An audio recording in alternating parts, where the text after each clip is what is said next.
Hello and welcome to The Deep List by Oratoria, a podcast that focuses on indie authors published by small presses and independent publishers, self-published authors and indie booksellers.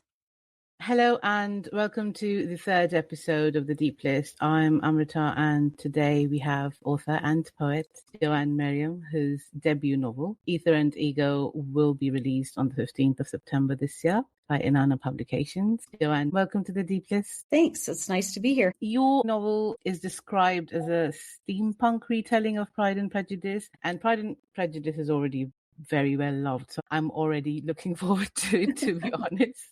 Classic with speculative twists. It's a generation ship, or what is described as a centrifugal ship, which is also extremely interesting and a tribute to Jules Verne, I would assume. I would love to know where you got this idea from. Was it something that you were thinking of for a long time? Was it an impromptu idea? Where did it come from? It was a little bit of both.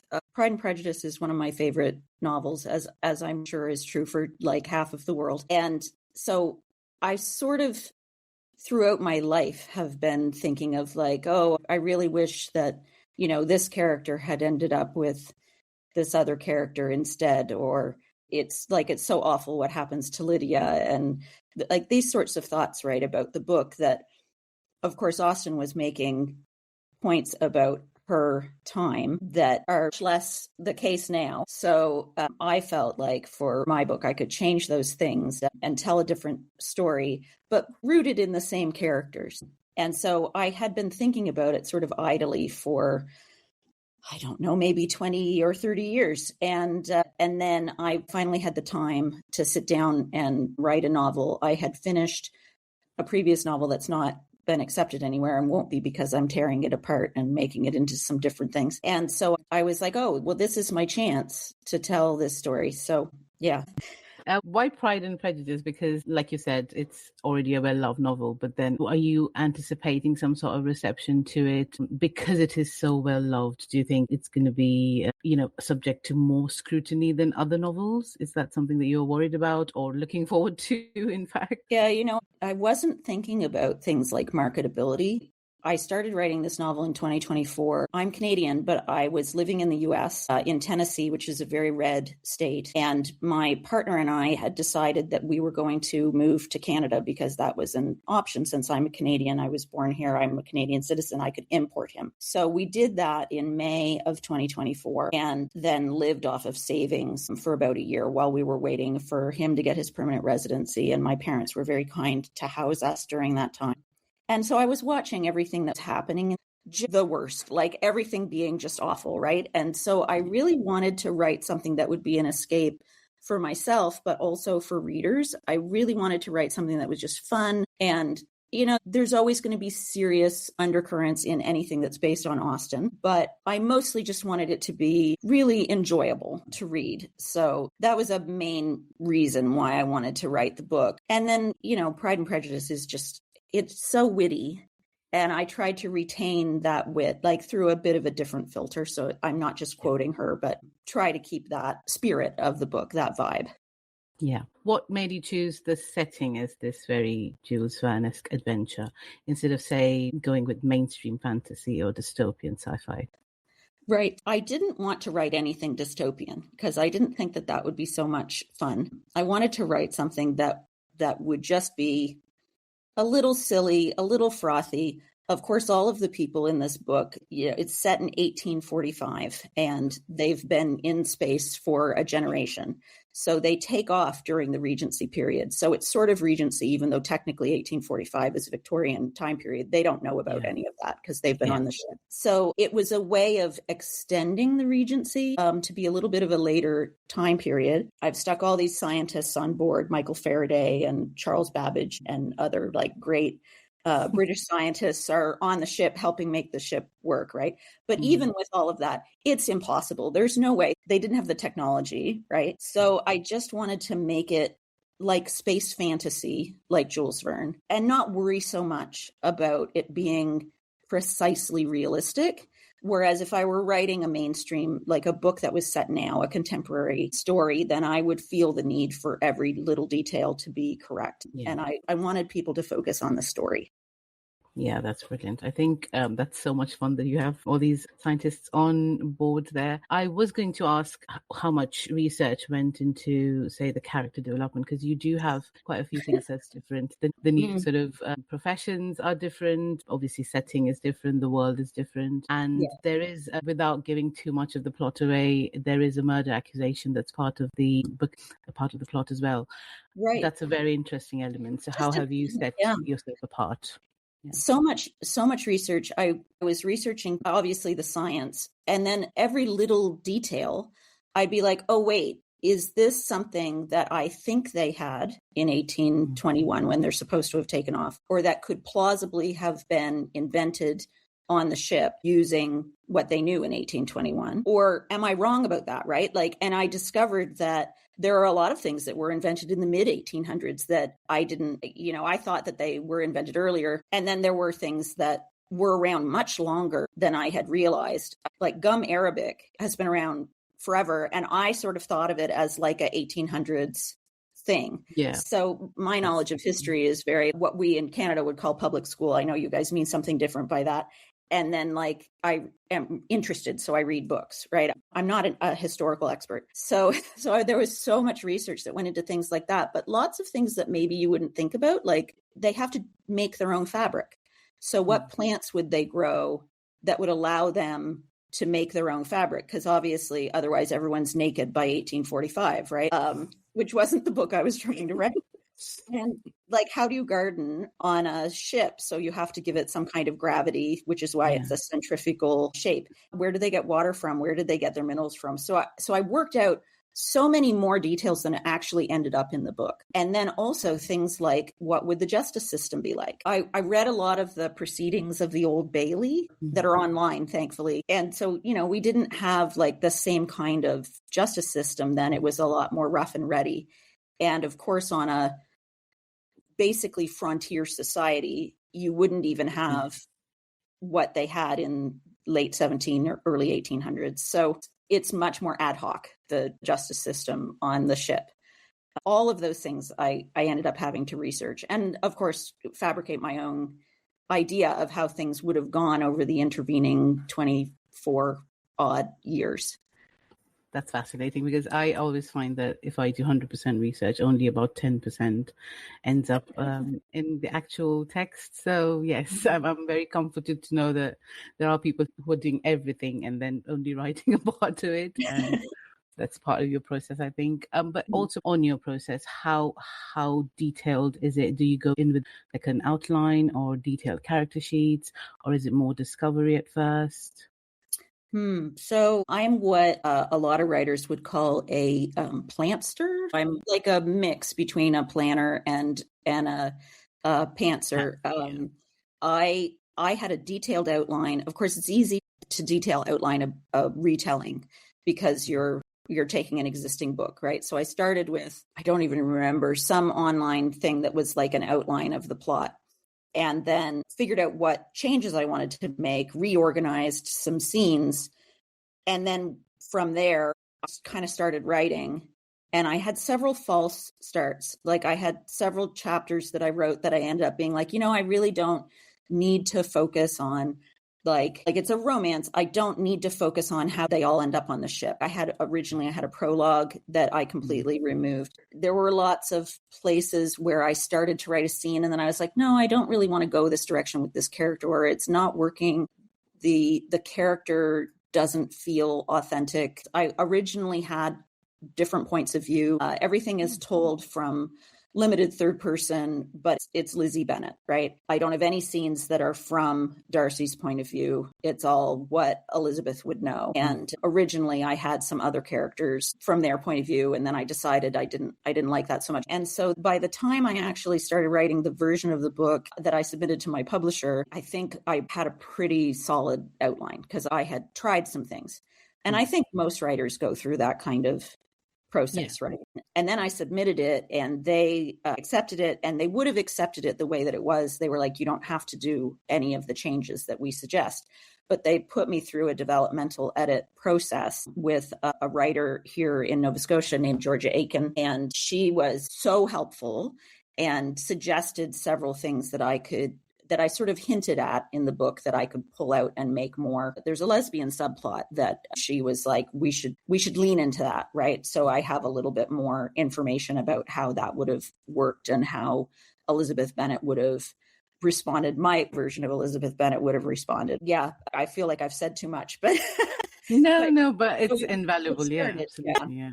Yeah. So it was in between, right? Definitely outlined, but really not like I don't keep character notes. I don't find it helpful to do a character page. I know people who find that really helpful, but for me, the character is like a vibe.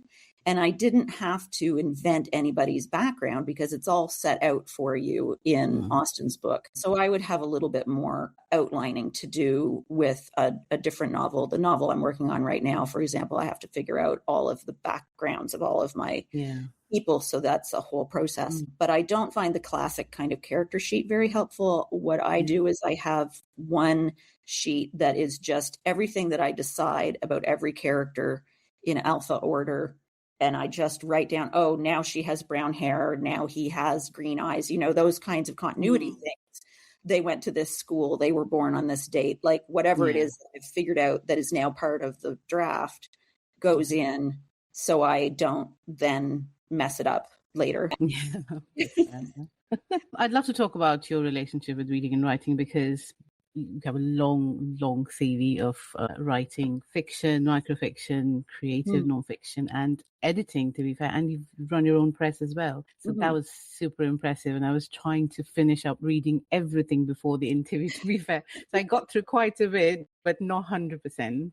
But is it safe to say that you've always wanted to be a writer? Oh, yeah. Yeah.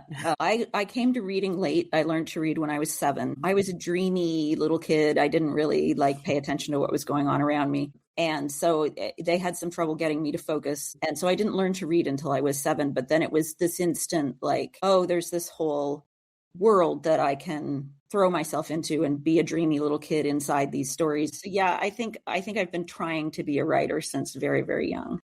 If you had to choose, gun to the head, like poetry or short story or novel, what would you go with? Well, novel. I love writing short fiction. It's so fun to make a little capsule world and have something happen that's like just about that one thing instead of being kind of a whole world. Like it's very appealing. And I started with poetry and I love poetry. And I think that I've taken what I've learned from writing poetry and tried to apply it to my fiction so that, it's not just sort of then this happened, then this happened, then this happened, but has more evocative details included. But really, like when I sit down to read, for every short story collection and poetry collection that I read, I probably read like 10 novels, right? So, so I would say, if I had to gun to the head, I had to choose, but thankfully I don't, right? I'm so glad. That's we're all very lucky. Around with these guns. Who's doing this? I know, exactly. I think it's more about the body of work than just say fitting yourself into one sort of form. Yeah. Right. Yeah. Yeah. For this book, because you've mentioned book, and I'll come to that a bit later. For this book, how long, you said you started writing in 2024. How long did your first draft take? And then at what point of time did you realize that, it was a draft 5 or draft 14 where you said, this is ready to go and I want to query this now? Right. So I think it's important to note that I was not working while I was writing this. I work now. I worked most of my life, right? But when we moved from the States to Canada, my parents offered to put us up while we were waiting for my partner's permanent residence card to come through so that he could work. And that was so kind of them. And I thought, this is an opportunity. Like, I don't have to pay rent. Like, it's not that expensive to live if you don't have to pay rent. Right. And so we were still buying groceries and things, but it was just all coming out of savings. And I was able to do that. And I was so lucky to have that time. But because of that, I think it's much more condensed. So I don't want people to hear the time it took and go, oh no, like, why can't I write a novel in that? Because if you have like a full-time job or kids or difficult. Adult responsibilities, like, so I was very fortunate, but I would say the first draft took about 3 months, and that was with a lot of false starts. And the first draft was not good. And then it took maybe another 3 or 4 months to get it into a shape where I felt like I could then send it to some friends who are authors who offered to beta read for me. And then that whole process, I sent things to them and then started working on a different novel. And then when they came back with all of their comments, then there was another roughly 3-month period when I incorporated things, or some of the advice that people gave I didn't agree with. But for the most part, other people are more objective. And these were people who were professional writers for the most part, although not all of them. Some of them were friends who were just like really avid readers. Yeah. So it was really informative to see, like, what do people who aren't very familiar with Pride and Prejudice, the original, think about? Like, what do they think is happening? What things are shocking to them? What things did I assume everybody would know that then you need to add a sentence or two somewhere to sort of explain the mores of the time, those kinds of things. And then the developmental edit with the press also took somewhere between 2 and 4 months. I don't know. There was a lot of stopping and starting, right? So, yeah. Yeah, that sounds good. You said something very curious, which it just hit me, that there may be people out there who are voracious readers, but they may not have read Pride and Prejudice, and that seems impossible to me. Right? But I know, but it is possible. It's so completely, it's not far off concept. And now I'm really worried that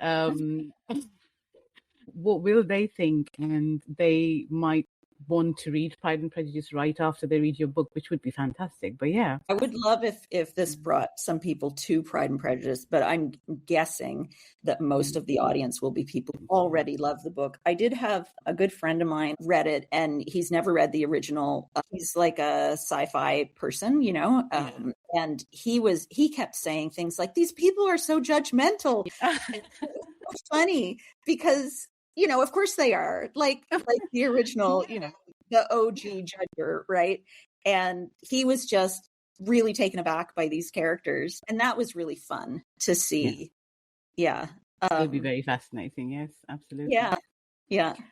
Do you have a specific sort of setting where you're more productive, or some rituals that you do before you write? Because I know that you said when you were writing this, you had the time, which is, to be honest, I think for a lot of people, especially those who have children and working full time, can be a luxury. Although I do know some really fast drafters, even with full-time job and everything, they'll finish everything within a month and be ready to go. But is there some specific things that you do after work or while you're working? Do you write on the commute? What are some of the practices that you have adopted? Yeah, I haven't found that I can switch my brain that quickly. I'm very envious of these people you're talking about. I have some friends like that too, and I'm just like so in awe of how their brains work. I need some time to kind of get into the world. So my commute's about 45 minutes by bus. I can't do anything useful during that time. It would take me 40 minutes to get into like the right headspace.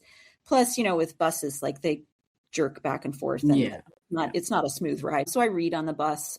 I do research on the bus. Sometimes I write over my lunch. I get an hour lunch. So sometimes I will sit down and do writing if I've got something in my head.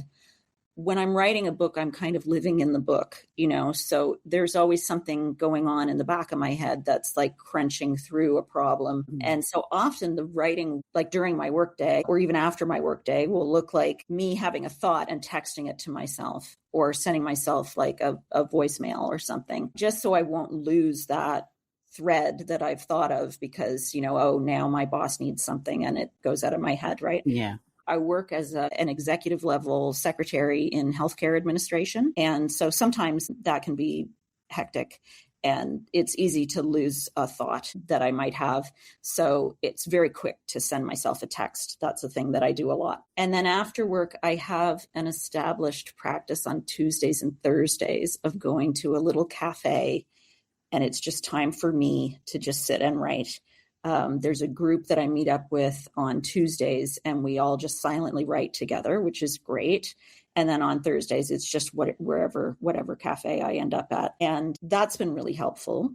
Yeah. But most of my reading happens like outside of the workday, right? It's like the other days. So currently I'm working 3 days a week. I'm very fortunate to be able to do that. And so I have Mondays and Fridays off. So I write on Mondays and Fridays, and I write on the weekend. When I was living in the States, I found it almost impossible to get writing done. I tried. Work culture there is very early. different, I think. Yeah. Yes. Well, I was working 60 to 80 hours a week. It was the same kind of job, but the culture was very different. There was very much an expectation of like, you're salaried, so you're available to us at all times. And that's just kind of if you want good health insurance and Oh yeah, that's the whole thing. So yeah, I really felt there that I didn't ever have enough time. And so I would take vacations that were going to a place to just like getting a little Airbnb or something in some rural area where they didn't have good Wi-Fi and I couldn't get very distracted and just sitting at a desk and writing for a week. But you can't have a writing life when it's just your vacation, right? Yeah. So it's not sustainable. Yeah. So I've tried to arrange things now that I'm not having to have a job for health insurance. I'm trying to arrange things so that I do have the time to write. And I think the Friday to Monday thing works pretty well. Yeah. And we can just manage to pay our bills with me working those 3 days. So it's workable. I don't have children though. If I had kids, I suspect that I wouldn't be a writer because I would have the time. I think that too. Yes. Because I wake up really late on Saturdays and my mother is like, do you know what would happen if you had children? I'm like, I don't want to know. Thank you so much. And I'm just happy waking up at like 9 or 10 or 11 a.m. and then just writing, which is, a great life to have. Yeah. So yes. What kind of advice? Because you've written in different genres and different forms, what kind of advice would you give to somebody who says, I also want to write short stories, I also want to do poetry? What kind of transferable skills do you think are applicable moving between these different forms of work? I mean, I think anybody can learn how to write, but it's just a lot of practice. Since I've been writing since I was a child, I feel like that's a very different experience than somebody who picks up writing as an adult. People that I know who have done that have had sort of they already know how to write a professional letter or how to write like an essay, perhaps for school or something like that. It's a very different form of writing to be doing poetry or short stories or novels. The focus is different, right? You're trying to evoke a feeling in somebody. You're not trying to write a persuasive argument for something. You're not asking for like the quarterly earnings, right? It's a whole different way of conveying information. I think that what was really helpful for me was just reading a lot and writing a lot. I have taken some writing classes, not particularly formally, like I didn't do an MFA or anything like that.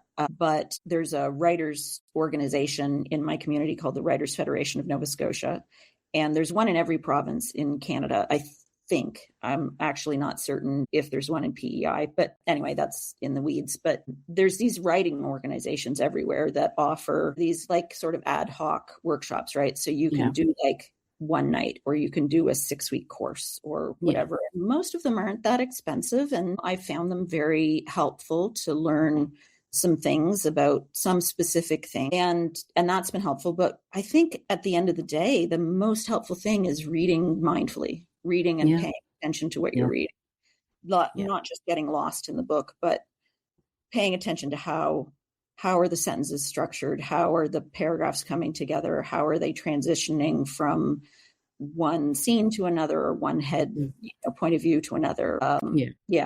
What was your publishing journey like? And this is my favorite question to ask everybody who comes on the show. When did you start querying and how did you decide which direction to take the book? Because like you said, you had a previous book. This is your second one that you've written. Did you always know that you were going to an indie press, or did you go through the full query trenches or consider that maybe I'll do self-publishing someday? No to self-publishing. Having run a small press myself, I know how much work it is.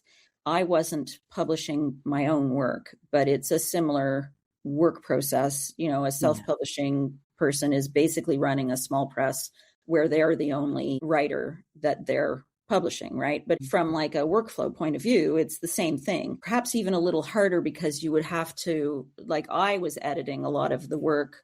I paid outside editors to do some of the edits, but a lot of the work that I was publishing, I was the editor. Nobody should be their only editor for themselves. So a self-published person would have to find the funds and the time and everything to have all of those things that a traditionally published press provides. But then aside from that, like, it's just not enjoyable for me. What I discovered was that I didn't really like doing that kind of work. I don't like trying to sell things. I'm not good at sales.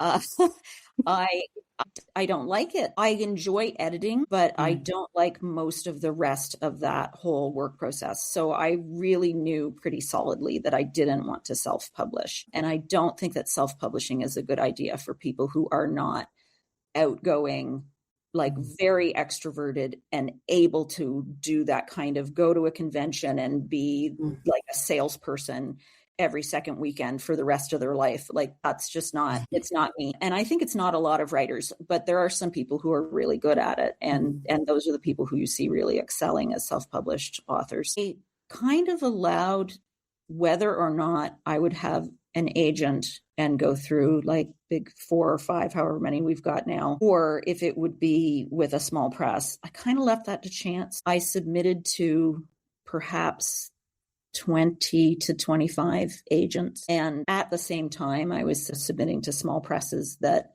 don't require you to have an agent. I did limit myself to Canadian presses because I'm in Canada and I didn't know what was going to happen with the States. So I didn't want to have a thing tied up with all the chaos that's going on down there right now. And I probably submitted to 5 or 6 presses in the same time period, because I would submit to like 3 or 4 agents and then wait 2 or 3 weeks and then submit to 3 or 4 more agents and then wait, and in between time I was doing other things. So I would get caught up with those other things. So there were a few times when what I intended to be 2 or 3 weeks was actually 4 or 6. So yeah, I think total probably about 30 places that I submitted to between the agents and the small presses. It's a little bit more complicated with presses because I felt like I needed to read some of the books that they had put out before trusting my work to them. Whereas with agents, you can kind of go, okay, who are their clients? I can't just sit down and interview them. So I'm looking at like, who are their current people and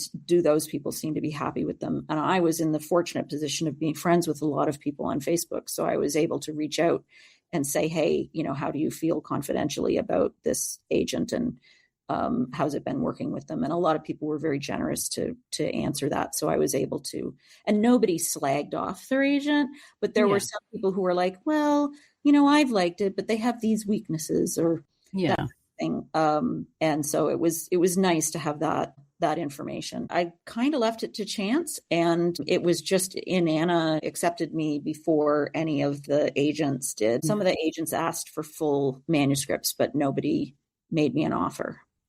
I think the premise of the book is such that, you would have been successful in any case. But was there, and seriously, and was there at any point of time, did you think that what if it dies in the trenches? What do I do then? Do I move on to the next one? Because I feel like a lot of writers lose their motivation. They stop sort of believing in the manuscript and they think that, I haven't been successful with this one, so my next one is not going to be as good. I have to sell my first book, otherwise, it just means I've been unsuccessful. Right. What do you think about that? What would you say to writers who think that? I think it's very understandable. I've been writing for 30 years. In Nashville, we'll say that an overnight success takes 30 years. So I think that's been very true. This wasn't my first novel. I've written 4 or 5 novels that will never see the light of day. And in retrospect, I can see where they were weak in various areas. Maybe someday 1 or 2 of them I will go back to and try to rewrite. But for the most part, like, the moment has ended and I've gone on in my life and I'm not as fascinated by whatever it was that I was trying to do. So it's not my first book, and the other ones were rejected, and in retrospect, rightfully so. And so I'm glad that they didn't come out. And I think, like, you just have to kind of keep plodding away at it. I'm very used to rejection. I've been writing short stories and poems for all of that time as well, and submitting a couple hundred things to literary journals and magazines and so forth every year. And so if you have 5 or 10 things published in a year, that's fantastic. But that means the rest of it was rejections, right? So I've gotten very used to that. And I really don't feel like it's a personal thing. I think working as an editor helped with that as well, because I knew there were lots of things that I rejected that were perfectly good, could have been molded into like an amazing story, but I had another one that was just slightly better that was a similar topic. If you're doing an anthology and it's an anthology on, let's say, I did one that was immigrants to other planets. And so I wanted to kind of talk about immigration in a fun way, right? This was in the mid 2010s. And so in that context, you don't want to have 5 stories that are all set on Mars, that have, I don't know, dragons in them or whatever, right? You want it to be like, you want a variety of things. So sometimes you're rejecting the stories because they just don't fit into the issue that you're working on. So I try not to take rejections personally. Sometimes, of course, that's hard, but for the most part, I'm pretty good at going, okay, well, that's a bummer, but like, let's move on. And then with this book particularly, Anna was so fast to get back to me. I almost wish I'd submitted to them first and skipped the whole. I didn't know, but they replied within about a month of me submitting to them with an acceptance, and so that was great. What has been your experience like with them? They've been really helpful. They're very small. I think, I don't know for sure, but I think they have maybe 2.5 or 3 employees. And then they have like a board of directors that are all volunteers, the board of directors, but don't work for them full time, right? So they have a wealth of experience that they can draw on, but it's a small shop. They've been tremendously helpful. They've done stuff for me that I don't know how I would ever have done on my own. I mean, the developmental edit and then the line edit. And right now we're going through the proofing. We're very nearly done with the proof. So people who read this, like you can get it on NetGalley right now if you do a review. Yeah. People who read that version are going to see a very slight difference between that and the published book because there will be like spelling mistakes and things that we pick up on. So we're just doing that final proofreading right now. That whole thing has really improved the book, and that's been really great. And then the cover artist, I've only seen his name written down, so I hope I don't slaughter it, but it's Pei Wan Lee. He also did the cover art for Chimeras by Tegan Zimmerman, who is a poet here in Halifax, who's also with Anna. Just gorgeous covers. Like beautiful. The cover is amazing. I love it so much, right? And it's so gorgeous. And so they know what they're doing. And all of their covers are beautiful, which was part of why I submitted to them. And then with a promotion, they have a sales team that goes to bookstores across Canada.